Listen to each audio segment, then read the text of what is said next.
Hi ನಮಸ್ತೆ ಎಲ್ಲರಿಗೂ. ನಾನು ರುಕ್ಮಿಣಿ. ಇವತ್ತಿನ ರೆಸಿಪಿ ಬಂದು ಮೊಳಕೆ ಕಟ್ಟಿದ್ದು ಕಾಳಿಂದ ಪಲ್ಯ ಮಾಡ್ತಾ ಇದ್ದೀನಿ. ಸಿಂಪಲ್ ಆಗಿ ಒಂದು 2 ನಿಮಿಷ 3 ನಿಮಿಷದಲ್ಲೆಲ್ಲ ಮಾಡ್ಕೊಳ್ಳೋವಂಥದ್ದು ಮತ್ತು ಆರೋಗ್ಯಕ್ಕೂ ತುಂಬಾನೇ ಒಳ್ಳೆಯದಂಥ ರೆಸಿಪಿ ಇದು. ಈ ಥರ ಕಾಳುಗಳನ್ನ ಮೊಳಕೆ ಕಟ್ಟಿ ತಿನ್ನೋದ್ರಿಂದ ಆರೋಗ್ಯನೂ ತಂಪಾಗಿರುತ್ತೆ, ದೇಹನೂ ತಂಪಾಗಿರುತ್ತೆ, ಆರೋಗ್ಯನೂ ಚೆನ್ನಾಗಿರುತ್ತೆ. ನಾನಿಲ್ಲಿ ಒಂದು 3 ಥರದ ಕಾಳನ್ನ ಮೊಳಕೆ ಕಟ್ಟಿ ತೊಗೊಂಡಿದ್ದೀನಿ. ಕಡಲೆಕಾಳು ಮತ್ತು ಹೆಸರು ಕಾಳು, ಆಮೇಲೆ ತಡ್ನಿಕಾಳು ಕೂಡ ತೊಗೊಂಡಿದ್ದೀನಿ. 3ನೂ ಮೊಳಕೆ ಕಟ್ಟಿ ತೊಗೊಂಡಿದ್ದೀನಿ. ಇವಾಗ ಇದಕ್ಕೆ ಒಂದು ಒಗ್ಗರಣೆ ಹಾಕ್ಕೊಳ್ಳೋಣ. ಸ್ಟವ್ ಮೇಲೆ ಒಂದು ಬಾಣಲೆ ಇಟ್ಕೊಂಡು ಒಂದೇ ಒಂದು ಸ್ಪೂನ್ ಎಣ್ಣೆ ಹಾಕ್ಕೊಳ್ತಾ ಇದ್ದೀನಿ. ಜಾಸ್ತಿ ಹಾಕ್ಕೊಳ್ಳೋದು ಬೇಡ. 1 ಸ್ಪೂನ್ ಎಣ್ಣೆ ಹಾಕ್ಕೊಂಡು ಎಣ್ಣೆ ಸ್ವಲ್ಪ ಕಾಯ್ಕೊಳ್ತಾ ಇದ್ದಂಗೆ ಸ್ವಲ್ಪ ಒಗ್ಗರಣೆಗೆ ಸಾಸಿವೆ ಮತ್ತು ಜೀರಿಗೆ ಹಾಕ್ಕೊಳ್ತಾ ಇದ್ದೀನಿ. ಜೀರಿಗೆ ತಂಪು ದೇಹಕ್ಕೆ, ಹಾಗಾಗಿ ಜೀರಿಗೆ ನಾನು ಒಗ್ಗರಣೆಗೆ ಯಾವಾಗಲೂ ಯೂಸ್ ಮಾಡ್ತೀನಿ.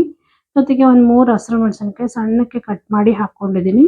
ಈ ಹಸಿರು ಮೆಣಸಿನ್ಕಾಯಿ ಸ್ವಲ್ಪ ಒಂದು 30 ಸೆಕೆಂಡ್ಗಳ ಕಾಲ ಫ್ರೈ ಮಾಡ್ಕೊಳ್ಳೋಣ. ಸ್ವಲ್ಪ ಖಾರ ಇರುತ್ತಲ್ಲ, ಹಾಗಾಗಿ ಎಣ್ಣೆಲಿ ಫ್ರೈ ಮಾಡೋದ್ರಿಂದ ಸ್ವಲ್ಪ ಖಾರ ಕಮ್ಮಿ ಆಗುತ್ತೆ. ಒಂದು 2 ಈರುಳ್ಳಿ ತೊಗೊಂಡಿದ್ದೀನಿ, ಮೀಡಿಯಮ್ ಸೈಜ್ದು, ಸಣ್ಣ ಕಟ್ ಮಾಡಿ ಹಾಕ್ಕೊಳ್ತಾ ಇದ್ದೀನಿ.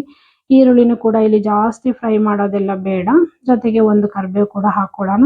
ಈರುಳ್ಳಿನ ಒಂದು 30 ಸೆಕೆಂಡ್ಗಳ ಕಾಲ ಜಸ್ಟ್ ಫ್ರೈ ಮಾಡಿಕೊಂಡ್ರೆ ಸಾಕು. ತುಂಬ ಕಂದು ಬಣ್ಣ ಬರೋವರೆಗೂ, ಅದು ಸ್ಮೆಲ್ ಎಲ್ಲ ಹೋಗೋವರೆಗೂ, ಹಸಿ ಸ್ಮೆಲ್ ಹೋಗೋವರೆಗೂ ಫ್ರೈ ಮಾಡೋದೇನು ಬೇಡ.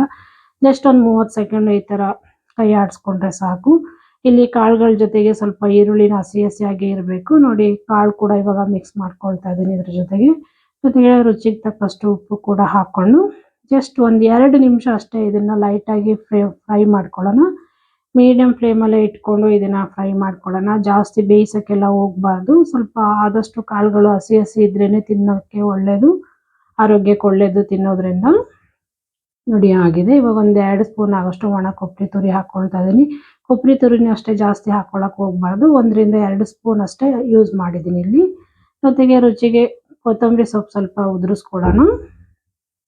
ಉದುರಿಸ್ಕೊಂಡು ಇದನ್ನು ಒಂದು ಸಲ ಜಸ್ಟ್ ಹಿಂಗೆ ಒಂದು 2ರಿಂದ 3 ಸಲ ಈ ಥರ ತಿರುಗ್ಕೊಳ್ಳೋಣ. ಜೊತೆಗೆ ಒಂಚೂರು 1 2ರಿಂದ 3 ಡ್ರಾಪ್ಸ್ ಅಷ್ಟು ನಿಂಬೆಹಣ್ಣು ರಸ ಕೂಡ ಹಾಕ್ಕೊಂಡಿದ್ದೀನಿ. ಹಾಕ್ಕೊಂಡು ಇದನ್ನು ನೀಟಾಗಿ ಫ್ರೈ ಮಾಡಿ ತೊಗೊಳ್ಳೋಣ. ಇಷ್ಟೇ, ಇದು ತುಂಬಾ ಆರೋಗ್ಯವಾದಂಥ ರೆಸಿಪಿ. ವಾರಕ್ಕೆ 1 ಸಲ ಆದರೂ ಈ ಥರ ಮಾಡಿ ತಿಂತಾಯಿದ್ರೆ ಆರೋಗ್ಯ ತುಂಬ ಚೆನ್ನಾಗಿರುತ್ತೆ.